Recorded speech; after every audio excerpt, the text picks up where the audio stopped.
I was not planning on making this video. I was planning on covering A New Hope since I watched it last night. But when I woke up I saw this new video from Star Wars Theory and I had to cover it.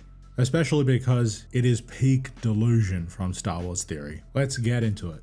Principal photography was followed by a year of post-production when many of the show's lavish effects were added to the footage. Okay, so they're writing all this stuff to basically justify the high expense. A New Hope was made with, I think, 1/10 of this amount. I think it was $28 million. Something like that. Oh, New Hope cost $11 million. That's crazy. You know, he's been yapping about the budget of Kenobi and all of these other shows for a while now. And it is very obvious that he has no clue what he's talking about. Adjusted for inflation, the budget of A New Hope is around $50 million. And the film is only 2 hours long. The first season of Andor is roughly 10 hours, and if it's the same length as season 2, then it's going to be roughly 20 hours. And if we take the budget for A New Hope that's been adjusted for inflation for those 2 hours, and apply that budget to Andor for every 2 episodes, it will be roughly $600 million, which is roughly the same budget of Andor. Theory does not understand that Andor is a massive production, and he clearly does not understand what goes into producing a TV show. The pre-production costs, the production costs in general, the post-production. Everyone in the cast and crew, their salaries are covered by the reported budget. The editing, the VFX, the writing, the sets, the locations, all these different things, equipment, permits that you need to shoot in certain locations, insurance, transportation, accommodation, props and costumes, hair and makeup, all of these things cost money. Before we do begin, I do want to say that it is absolutely insane to me that they would spend $645 million on Andor seasons 1 and 2, but they only spend about $90 million on the most popular Star Wars show characters in history of Star Wars, which is the Obi-Wan Kenobi show, which was supposed to be a trilogy. Now, I spoke to Stuart Beattie, who was the original influence behind the Kenobi show. He was the guy that was going to make it a trilogy of films. And we've spoke on and off air, which you guys have seen. What he was going to do was beyond phenomenal. It would have been everything we wanted. Let me just say that. There's a lot of really dumb shit he just said in that clip. First of all, Andor has 24 episodes, Kenobi only has 6. And let me tell you right now, if Kenobi had the same amount of episodes, it would have a similar budget. And his prequel bias is clearly coming through here. Obi-Wan Kenobi is not the most popular Star Wars character, and neither is Vader, especially not in Disney Star Wars. And this guy won't stop glazing Stuart Beattie.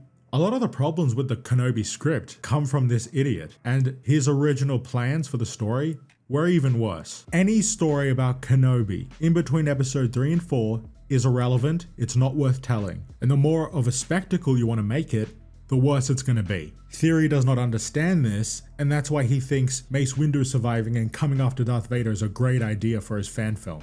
I truly believe that there is someone there at Lucasfilm or a bunch of people at Disney that really are not focusing on the right things. Now, I have a theory to this, a Star Wars theory.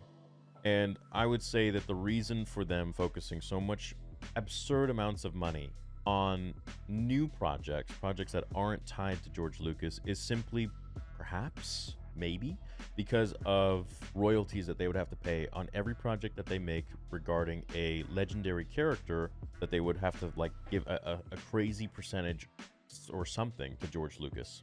And this is a theory I've had from the beginning, and that's why they replaced R2-D2 with BB-8, how they kind of sidelined C-3PO for the most part, and how they keep bringing in, you know, new shows and putting the most money on these new shows and just killing off all of the legendary characters so that they don't have to use them ever again because they're dead, and therefore they don't have to pay royalties to maybe George or the original actors or whatever. Because George made those characters, and so I would wonder, you know, maybe he said something in the contract that like, hey, like anytime you use one of my characters, you got to pay me X amount. This is just a speculation. It's a theory. I don't know if it's real or not. This is his delusional conspiracy theory about why they focus on the Disney characters, and it really highlights that he has no idea what he's talking about. George Lucas does not own any royalties. He sold the rights to his characters, to all of it, to Disney. The reason they killed off Han and Luke, it's poor writing. It's not some evil conspiracy from the higher ups at Lucasfilm, so they don't have to pay George Lucas. And I'm actually going to circle back to something earlier on in the video, which I think is pretty funny. In contrast, Andor's first season was a force to be reckoned with. Its audience score of 87% on review aggregator Rotten Tomatoes, which, check this out. Yes, some businesses pay reviewers to write reviews that can affect a movie's Rotten Tomatoes score, according to AI Overview on Google. A PR firm called Bunker 15 paid critics to write positive reviews for the 2018 movie Ophelia. The firm paid lower-level critics $50 each to write positive reviews, and also lobbied one critic to change their negative review to positive. Some businesses pay reviewers to write reviews that can count towards a movie's Rotten Tomatometer rating. Rotten Tomatoes takes the integrity of its scores seriously and has the right to approve, reject, include, exclude, and remove critics, reviews, and publications at any time, reevaluate Tomatometer-approved critics and outlets, remove or suspend approval status for critics or outlets that no longer meet the criteria, or breach their code of conduct. Rotten Tomatoes collects reviews from critics who publish at outlets worldwide. These reviews are rated either fresh or rotten, which contributes to a film or TV show's Tomatometer score. Interesting. Never take Rotten Tomatoes for face value. Never. Ever. Ever.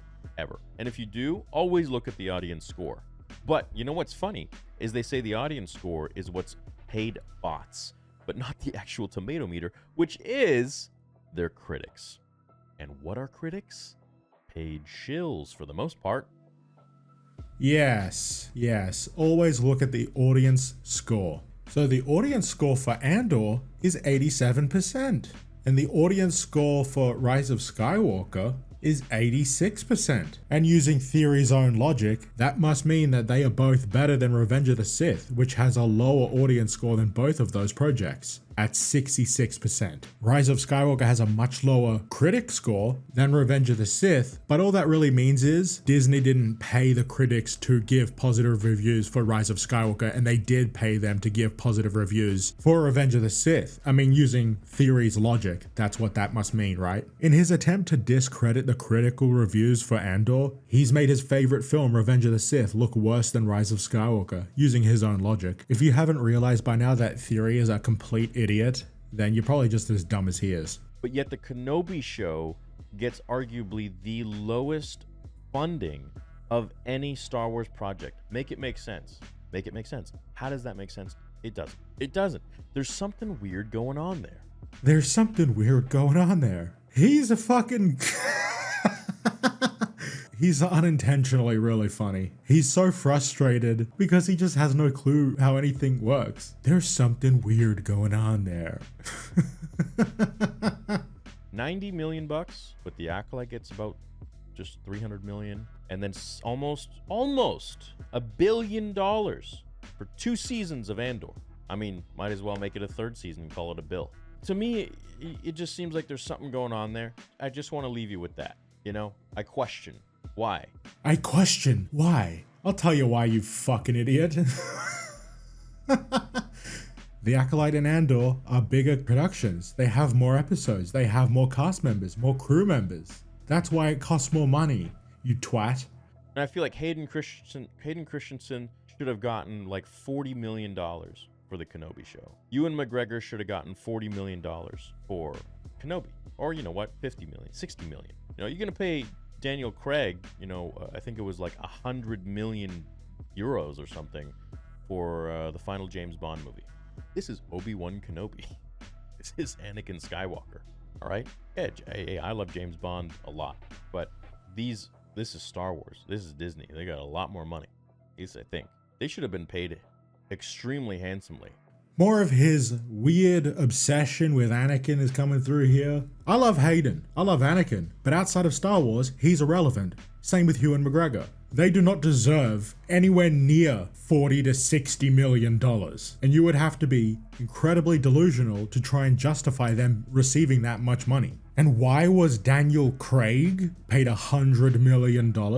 It's because he's 007. The IP of James Bond is far more popular than the character of Obi-Wan Kenobi. And Amazon Studios are producing those films. They have unlimited money. Way more money than Lucasfilm does. He just doesn't understand how budgets work, the production for a film or a show, and where the money goes. No wonder that's why he's wasted like 6 figures on his dumb Vader fan film. Absolute bozo.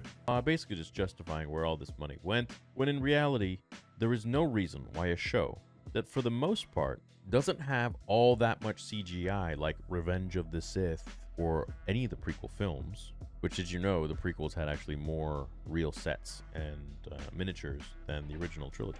But it was just so grandiose that it required a lot of CGI to compensate. Having practical sets is going to cost a lot more than CGI. And just because you didn't see the CGI doesn't mean it wasn't there. But for the most part, Andor is, you could say it's more along the lines of like, you know, Rogue One or A New Hope or something like that. I mean, like, how much was Rogue One? I don't even think Rogue One cost as much as Andor did. Like, how much did Rogue One cost? Yeah, look at that, man. Andor cost $200 to $280.2 million. It is one of the most expensive films ever made until you get Andor. And The Acolyte costs more than that. So that's pretty interesting in and of itself. How does a show like Andor cost more than the actual movie that the show is a spin-off of? But then Kenobi is like a fraction of that. The math ain't mathin', dude. I don't know. The math ain't mathin'. It makes perfect sense that a 2-hour film is going to cost less than Andor, which is going to be roughly 20 hours with a similar production value. Of course it's going to cost more money, you fucking idiot. Look forward to my video on episode 4. That should be out in the next few days, maybe even earlier than that. Thanks for watching. Like and subscribe. I'll see you guys later.